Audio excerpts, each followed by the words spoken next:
Hey, what's up, everybody? I want to welcome you to another episode of the Dreamerspro Daily Recap, where we give you a recap of all of the hot topics that we covered that day. You can catch them in their long format and also catch it fully streaming for free on Apple Podcasts. I know some of you guys that have been following us for the past few years are like, what? Am I reading this title properly? Is this correct? Am I at the right place? Well, yes, you are, folks. But today we're doing something that's a little bit outside of our wheelhouse.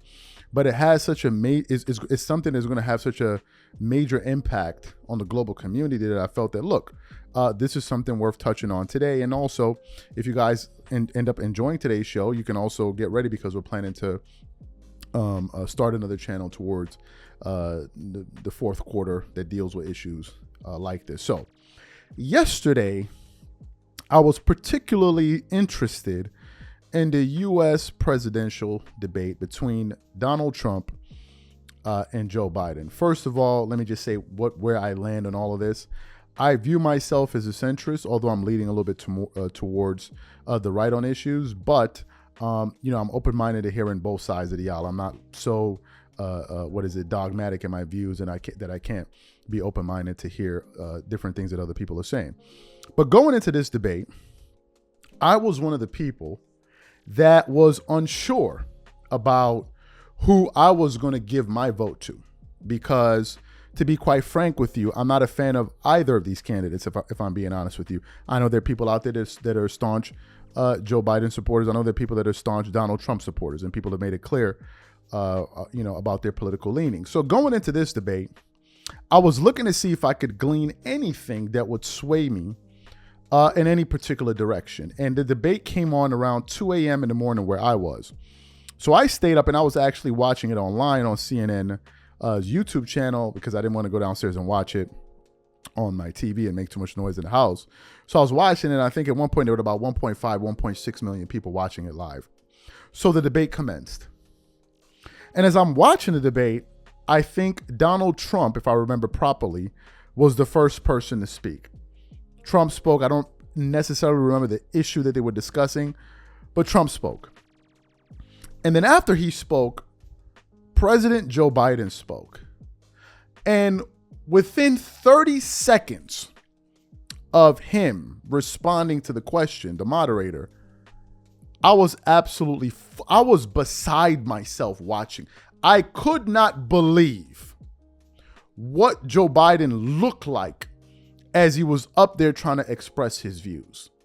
When he was talking, I was listening to his voice, and I'm saying to myself, and I actually posted something on my Instagram story, and I said this. If you guys want to follow me on Instagram, my handle is CTABANZ. I said, Biden can barely speak right now. The man could barely speak. I was like, it was a jarring experience for me. And I remember texting my family and I'm like, are you guys watching this right now? Are you seeing this? It was something that I just simply could not believe. And as a person that was watching that, trying to come to a conclusion about who I was going to vote for, I lost a lot of confidence in the idea of me potentially voting for Joe Biden just because of his presentation alone.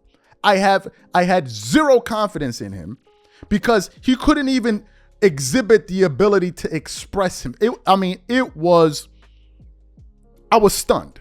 I was absolutely stunned by it. And it looks as if I wasn't the only one, because at the end of the debate, the immediate reaction was rampant panic on the Democratic side. Like, people were literally panicking. And one of those voices was Cenk Uygur, who's one of the founders, I believe, of the Young Turks. And the minute the debate ended, he actually published a clip on his channel of him essentially going off and saying pretty much what I'm saying, and saying that, listen, the Democratic Party need to go out there and find someone to replace Biden, because otherwise they're going to lose. For those of you who didn't hear his comments, I want to play it for you now, and we're going to come back and continue on the show. Take a listen to what he had to say here. This thing's over. Joe Biden is a disaster. And nobody's even listening to anything he's saying. So if you care a lot about politics, you're trying to focus on what he's saying, as we are obviously. And Trump keeps saying one crazy lunatic thing after another, right? But Biden has no ability to counter him. And the whole time the split screen is killing Biden. Yep. Because he's got his mouth open, he looks confused, doesn't know where he is. He's lost his train of thought at least twice in like disastrous shape.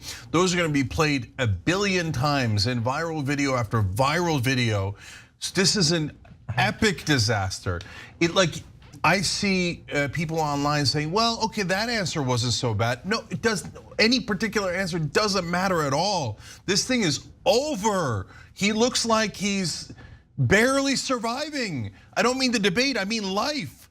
And so there's no person that has a single brain cell left in their head who thinks that Joe Biden is the best candidate to take on Donald Trump. You would have to be even crazier than Donald Trump to think that. This thing is over. I'll guarantee you this. I would bet show me a Democratic politician and I will bet them any amount of money that Joe Biden's going to lose this election if he's the candidate. It's a guaranteed loss. You're telling me this is the most important election of our lifetimes? You're telling me that democracy's on the line and you're gonna put on a guy who can't even talk, who can't even sit there and look normal. This thing's a bloodbath. He's gonna get annihilated. That is, okay, now the Democrats have to decide. Are they happy to lose? Are they willing to lose? Because this is a guaranteed loss. This is so much worse than my worst nightmares of what it could be like in every way. The visual stuff is obvious. The staring off, the looking down, it looks terrible. His voice is so utterly weak and feeble. And honestly, like that immediately hits you when you see him, but what he says and what he doesn't say on the most important core issues of the election are even worse. Trump won on abortion in the debate. Trump comes out of the January 6th stuff looking fine. He comes out of the criminal conviction stuff looking fine. Joe Biden looks worse on democracy after that. He looks worse on criminality after that. He looks like the radical on abortion out of that. In no small part thanks to the fact that the questions are being chosen to protect Donald Trump. I think that the attacks against CNN, the attacks against Dana Bash and Jake Tapper accomplished their goal, which is now they're going out of their way not to ask anything that could seem to be biased. Joe Biden looks utterly unprepared. He can't score any points, even on the easiest possible topics. This is an unmitigated disaster and they have to pull him as a candidate. So you heard what he had to say. Now here's something that's interesting. What he has been saying, what he said in that audio, is what he has been saying. I recently saw him on a panel on the Piers Morgan show where he was saying, he was actually pleading to the Democratic Party that if you run Joe Biden against Donald Trump, he will lose. Now, at the time, given that I don't really follow politics that close, I was really starting to get into it again because I used to follow politics a long time ago. So I've now been watching a lot of shows: The Young Turks, David Pakman, Ben Shapiro, was it Matt Wall? I watch a plethora of different voices to just get a better understanding of the issues that are being discussed, and I don't want to be skewed in one way or the other. So I'm listening to a lot of people. So I saw him on Piers Morgan, and Piers Morgan has brought in a plethora of personalities and voices to discuss various issues. But he was on there, and one of his battle cries that he was out there saying was essentially, the Democrats need to change Biden because he has zero confidence in him winning against Donald Trump. This was before the presidential debate. Listen, that was a disaster. It was an absolute disaster from an optic standpoint. I want to get to Trump's side because I don't want people to, here are my takeaways. Trump definitely seemed more energetic. He was more energetic. He seemed to have more of his mental faculties. He seemed to be much more engaged and alert. However, I don't like the fact that Trump found a way to dodge answering a lot of questions, a lot of pertinent questions, especially the one that was really important to me. I wanted to hear what he was going to say about the January 6th riots that took place on Capitol. That was something I really wanted him to address. He found a way to kind of escape through and just kind of weasel his way out of that. I didn't like that. I wish he would have answered that question directly. He kind of answered it, but not really.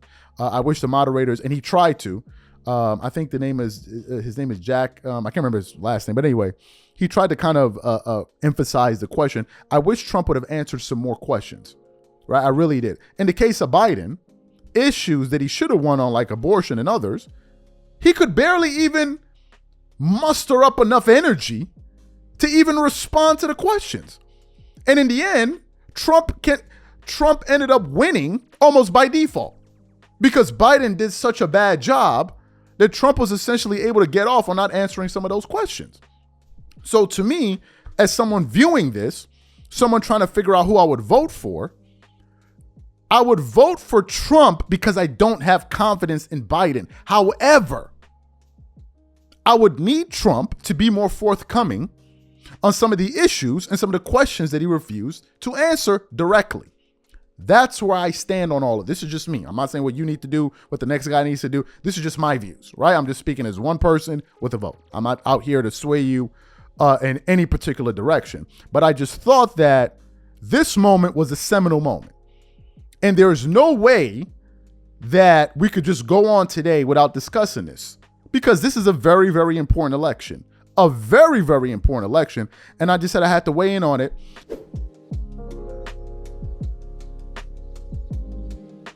The breaking news story yesterday in the NBA is that the Lakers decided to draft Bronny James at the 55th overall pick. Let me just quickly say this. I personally like Bronny James. I've seen him speak 2 times. The guy just seems really likable. Really, to me. I really like the guy. I like the way he came off. He seems more likable to me than his dad. I'm just being honest with you. Just seems like a very sharp young guy. And I'm happy for him, especially after I saw the video after he got drafted. He seemed very emotional. So congratulations to him. It's a wonderful thing, and I'm happy for him. But in the midst of all of this, there's been this word that's kind of been circulating around the room, and that word is called nepotism, right? Nepotism. And people are saying that Bronny was only selected because of his father, right? This is a real talking point. But then there are other people, and by other people, I'm talking about people at ESPN, that have essentially gone into defense mode to essentially defend the Lakers for drafting Bronny and essentially defending the nepotism that exists in the NBA and saying that, look, this has always been here. So I don't know why we're making it a big deal now. And the ESPN has now gone into defense mode over the Lakers drafting Bronny James. So we want to get into some of the things that was said yesterday. So what we want to do now is want to play Stephen A. Smith and Adrian Wojnarowski defending the Lakers' right to draft Bronny James and also defending the nepotism that exists here. So I want you guys to take a listen to that there, and then we're going to come back and react to their comments. Take a listen to that. Also, it's a monumental evening. It's the first time we've had a 2-day draft. It's the first time we are now seeing a father-son duo playing in the NBA. Woj, you can best contextualize this. We've never seen something like this. Bronny and LeBron James, teammates in Los Angeles. Listen, and Bob talked about this. Bronny James, the way he has worked, the way he has prepared himself, there's never been any sense of entitlement with him. He has never carried himself that way on every team he's been on, whether it was in high school, travel basketball, with the U.S. team last year in the Nike Summit. Only a great teammate. Guys love playing with him. And it says so much about how he was raised, how he sees the game, what he learned from not just his father, being around the NBA game. There are lots of sons and daughters of NBA players who've learned those traits. He's another one. But again, to not just be able to play with LeBron James in the NBA, but to do it while his father is still an all-NBA player. There's nobody left from LeBron James's draft class. They're all gone. And he's still an all-NBA player. I think one of the important things to bring up is what, what you brought up in regards to the nepotism, because I don't want to hear it either. And I really appreciate and applaud you for bringing it up, because you hear people mumbling about that in the weeks and the days leading up to the draft. It is something that has permeated throughout the NBA for quite some time, okay? And on all levels. And no one has said anything. It's never been an issue that I can remember. I've been covering the NBA for a quarter century. This man has been around just as long, if not longer. Don't talk to me about nepotism being something new. It's been here. Nobody said anything before. Shut the hell up now. Pretty incredible. So you heard what they had to say, Here are my thoughts. Why do I think they're defending Bronny James? I think you defend things that you possibly feel, you defend a situation like this, maybe if you feel the person doesn't deserve it. Because if you felt as if the person deserves it, there's nothing to defend. I repeat, the reason I believe people at ESPN are defending the Lakers selecting Bronny James is because they probably believe that he doesn't deserve to be there. Because I don't see the sense in defending a player that is worthy of that roster spot. I don't. Why would you? The work would speak for itself. Their play, their resume would speak for itself. So there's nothing really to defend, right? But I think really that's what's going on here. Let's tackle this topic of nepotism in a broader sense. First of all, does nepotism exist in the NBA? 100%. We can look at the situation with the Milwaukee Bucks. They have Giannis, his brother Thanasis. People crack jokes about it. That's a funny situation. There's something interesting here, and I think there's a distinction that we need to lay bare. It's not nepotism in the case of Bronny and LeBron because LeBron doesn't own the team. The team is owned by the Buss family, not LeBron James. So what took place here is something a little bit different. Now, did LeBron's presence as a Laker play a role? 100%. But that's not exactly what took place here. Now, in terms of nepotism always being in sports, I think is 100% true, right? I don't think we're breaking any ground here. The ground being broken here is that this is the first time in NBA history having a father, an active father and son play on the same team together. That's the history that's being made here. That's why Rob Pelinka and them thought that this was an attractive thing, because they're going to be making history. But in the case of what's happening here, I don't think it's nepotism in its conventional sense.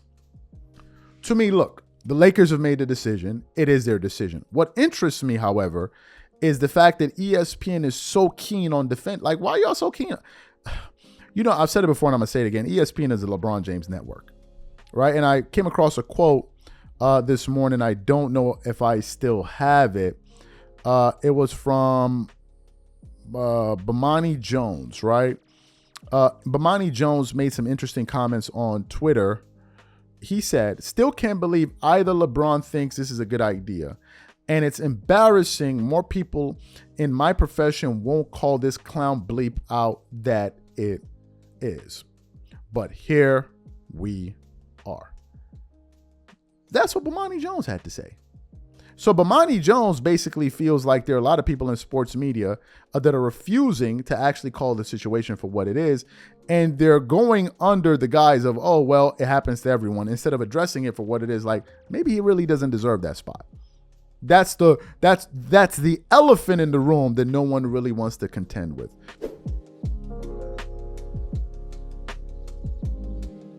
So as you guys know, yesterday, the bombshell story broke. We did a live on it. We had a whole bunch of people in that live. If you guys didn't see it, make sure you go check it out. We have it on the channel. Where we were reacting to the Lakers selecting Bronny James in the second round as the 55th overall pick to be drafted to the team, right? And we reacted to it. And let me tell you guys something. When I saw it, I was just beside. I couldn't believe the Lakers actually did it.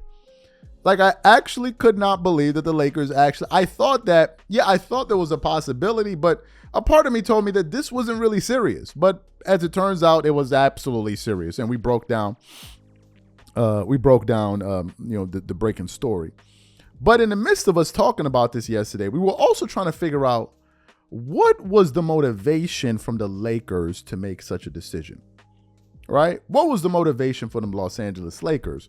So after we completed the live, I was just kind of combing through the internet, and then a video was recommended to me that featured Lakers general manager Rob Pelinka essentially explaining the rationale behind the Lakers drafting Bronny James. And folks, when you hear the real reason why the Lakers drafted Bronny James, you are going to be absolutely floored by what Rob Pelinka had to say. So what we want to do now is want to play exactly what Rob Pelinka had to say here, and then want to come back and react to his comments. Take a listen to what he had to say about the reason why the Lakers decided to go after Bronny James. Take a listen to that there. You know, I think about the Los Angeles Lakers I think about, a franchise where basketball history just sort of unfolds and takes place. I mean, if you think back to the origins of the game of basketball and Dr. Naismith and Peach Basket and all that's emanated from the invention of the game, and you think that in the history of the NBA, there's never been a father and a son that have shared an NBA basketball court, and that feels like something that could be magical. And we know and have to respect, of course, that LeBron has a decision about his opt-out, and I'm sure he and his family and his agent will deliberate what they're going to do there, and of course he has freedom to decide whatever's best for him and his family. But if it worked out that he was on our team next season, NBA history could be made, and NBA history should be made in a Lakers uniform. So that's just sort of globally how we feel about the draft moment, but more important than that is to talk about Bronny James as a basketball player, because this is his day, and he was the one selected with the 55th pick. Bronny is first and foremost a person of high character, and second, he is a young man that works incredibly hard. And those are the qualities we look for in drafting players and adding to our developmental core at the Lakers. He had a great draft workout with us where he displayed those qualities to me in an hour lunch that we shared in the building. So you heard what he had to say. So if I'm getting this right, the Lakers are doing this because they wanted to make history, to be the first organization in NBA history to have a player and their son play on the same team together. Okay, what does any of this have to do with winning basketball games? I think that we can all agree that it has absolutely nothing to do with that. So basically, the Lakers are looking to make headlines. It went from the Lakers making decisions that would lead to championships to now the Lakers are making decisions that would garner them headlines. Because if you want to make history, it means that you want to be discussed. You want to be talked about. So now you just want to dominate the headline. And obviously it's going to lead to more money because people are going to be talking about you, interested in you. Eventually that leads to more income. But is this what the Lakers have turned into? We just finished watching the Boston Celtics win their 18th NBA championship because they were tied with the Lakers. They just won their, and now they have at least one of the best teams in the West Eastern Conference for the next 2 to 3 years with a young core in Jaylen Brown and Jason Tatum and a championship head coach in Joe Mazzulla. So you have what the Boston Celtics are doing, and then you look at the Lakers, and it's like a total circus. It like quite literally. So let's scrutinize some of the decisions that the Lakers have made over the last month. They hired JJ Redick, who has absolutely zero coaching experience anywhere. Then you compound that by drafting LeBron James' son, who many didn't feel like he was ready for the NBA. And then also you have the prospect of LeBron deciding to pick up his player option or extending. Listen, this Lakers season is going to be one of the most talked about. This is going to be a season unlike anything we have ever seen. Unlike anything we have seen. Now, let's talk about Bronny. I've only seen Bronny James speak once or twice. I like Bronny. I think he is likable, certainly more likable than his dad. I think he is very well spoken. He seems like a really cool young man. And I personally like him. Honestly, like I'm being genuine with you. Like he seems like a wonderful young guy. Don't know him, but that's what I saw. That's how he came off to me. And I am happy that he is able to realize his dream. I am happy for him. And I saw the video of him when he got selected. He was emotional. You saw his mother was there tearing up. So that's a wonderful moment for him and his family. In the case of the Lakers, one can only assume that now the Lakers are no longer in NBA championship winning business. They're now in the business of headlines. And it's pretty surprising because the Lakers were the marquee franchise in the NBA. But I can't recognize what this team is turning into right now. I really cannot. As a Kobe Bryant fan, as someone that has supported the organization for almost 20 years, it's a totally different Lakers than it was when Kobe was a Laker.